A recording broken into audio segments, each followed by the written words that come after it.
اچھا میں ذرا یہ استعمال کرتا ہوں. خوش آمدید کہتے ہیں آپ کو ایک بار پھر. معذرت میں نے وہ آن نہیں کیا. ہمارے ساتھ موجود ہے جناب قبلہ مفتی سہیل امجدی صاحب وظائف کے سیگمنٹ کے لیے. السلام علیکم حضور. وعلیکم السلام ورحمۃ اللہ وبرکاتہ. مزاج بخیر؟ الحمدللہ. آپ کیسے ہیں؟ ٹھیک ہیں؟ الحمدللہ رب العالمین. الحمدللہ. جزاک اللہ جزاک اللہ.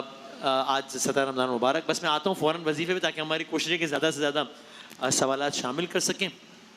تو کراچی سے احمد صاحب ہیں جو کہہ رہے ہیں کہ میں پے در پہ پریشانیوں کا شکار ہوں. کاروبار اچھا چل رہا تھا, کرونا کے بعد تباہ ہو گیا ہے.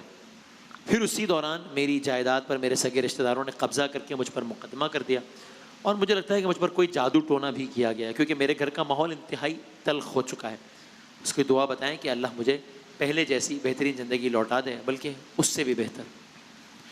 بسم اللہ الرحمن الرحیم. صلی اللہ علیہ وآلہ وصحبہ وبارک وسلم. وسیم بھائی, کرونا کے بعد تو اچھے بیچارے زمین بوس ہوئے. میں نے کئی ایسے لوگ دیکھے کہ جو کرونا سے پہلے زکوٰۃ دیا کرتے تھے, ان کا ہاتھ یوں تھا, اور کرونا کے بعد یوں ہو گیا. تو اللہ رب العالمین سب پر رحم فرمائے. آمین. بھائی, جب آپ کی پراپرٹی پر سگے رشتہ داروں نے جھگڑا کیا, سگے رشتہ داروں سے مراد سگے بہن بھائی ہیں نا, انہوں نے جھگڑا کیا اور قبضہ کر کے آپ پر ہی مقدمہ کر دیا, یہ ایسی سچویشن ہے کہ بندہ اس کو برداشت نہیں کر پاتا اور صدمے سے دوچار ہو جاتا ہے. سوچنے سمجھنے کی صلاحیت اس کی مفقود بالکل ختم ہو جاتی ہے.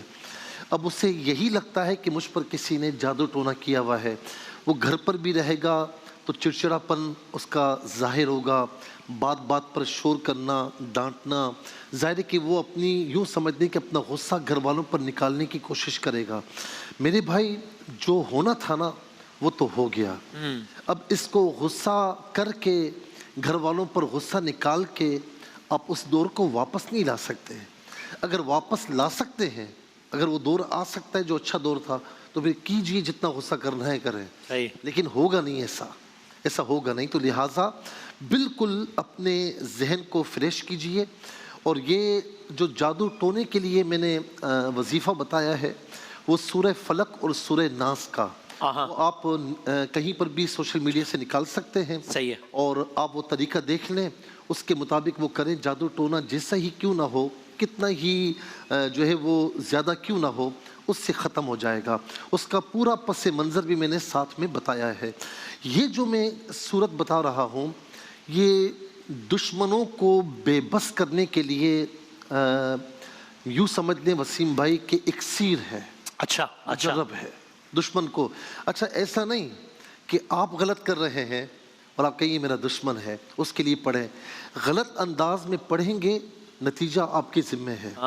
غلط انداز میں غلط کاموں کے لیے پڑھنے کی ہرگز یہاں سے اجازت نہیں ہے. اچھے کاموں کے لیے کسی کو اجازت لینے کی ضرورت نہیں ہے, غلط کاموں کے لیے پڑھنے کی اجازت بالکل بھی نہیں ہے. اب واقعی آپ کے ساتھ کی سچویشن ہے تو یہ سورہ کوثر ہے. انا اعطیناک الکوثر فصل لربک وانحر ان شانئک هو الابتر. بے شک ہم نے آپ کو کوثر عطا کیا, بس تم اپنے رب ہی کے لیے نماز پڑھو اور قربانی کرو, تمہارا دشمن ہی جڑ کٹا ہے. اور یہ سورہ اس وقت اللہ رب العالمین نے اپنے حبیب پر نازل فرمائی جب محبوب علیہ السلام بڑے غمگین تھے, بڑے محزون تھے, اور اس وقت یہ سورہ نازل کی گئی. میرے بھائی, نماز کی پابندی کیجئے. اگر آپ حق پر ہیں تو 2 ٹائم کوئی بھی نماز کے بعد مقرر کیجئے, کہ ایک فجر کا ٹائم ہو جائے اور ایک عشاء کا. میں یہ سجیسٹ کرتا ہوں, ورنہ کوئی بھی 2 نمازوں کے ٹائم مقرر کر لیجئے, اور اس کے بعد 7 مرتبہ اول آخر مختصر سا 3 مرتبہ درود شریف پڑھ کے آپ دشمن کا تصور کرتے ہوئے اس کو پڑھیں. اللہ تبارک و تعالیٰ انشاءاللہ وہ ناحق ہوا اور آپ حق پر ہوئے تو اللہ تبارک و تعالیٰ اس سے بے بس فرما دے گا انشاءاللہ. وہ آپ کی طرف نہیں آئے گا. اور یہاں تک کہ اس سورہ کے بارے میں ہے کہ جس نے آپ کا حق دبایا ہے وہ آپ کو آپ کا حق واپس کرنے پر مجبور ہو جائے گا.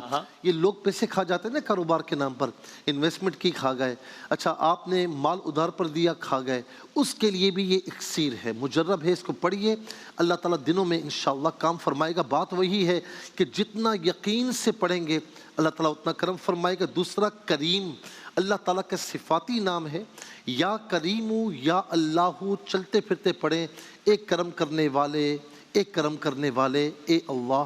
یہ پڑھتے رہیں, وضو ہو یا بے وضو ہو پڑھیں. اللہ تعالیٰ میرا رب انشاءاللہ آپ پر بھی اور جن کے بھی یہ مسائل ہیں بہت کرم فرمائے گا انشاءاللہ. ٹھیک ہے. اچھا مجھ سے بس وقت ختم ہو گیا ہے, لیکن اگر میں اب سوال چھوڑ جاتا ہوں, اگر مختصر جواب اسے کہہ دیجیے گا, ورنہ ہم کل کے لیں. کہ لوگ اکثر رزق کی تنگی کے حوالے سے بہت سوال پوچھتے ہیں کہ رزق کی تنگی ہے, لوگوں نے منہ موڑ لیا ہے, اس عنوان سے. ایک سے سوا منٹ ہے. ہاں ایک منٹ, ایک سوال. جی ہاں جی بس. یہ روایت زرقانی میں بھی نقل کی گئی ہے, لسان المیزان میں بھی ہے. ایک صحابی حاضر ہے, یا رسول اللہ دنیا نے مجھ سے منہ موڑ لیا ہے. تو آقا علیہ السلام نے یہ بتایا, بخاری شریف کے الفاظ ہیں کہ دو کلمات, کلمتانی خفیفتانی علی اللسانی و ثقیلتانی علی المیزان, دو کلمے ایسے ہیں کہ جو زبان پر پڑھنے میں بہت ہلکے ہیں لیکن میزان پر بڑے بھاری ہیں.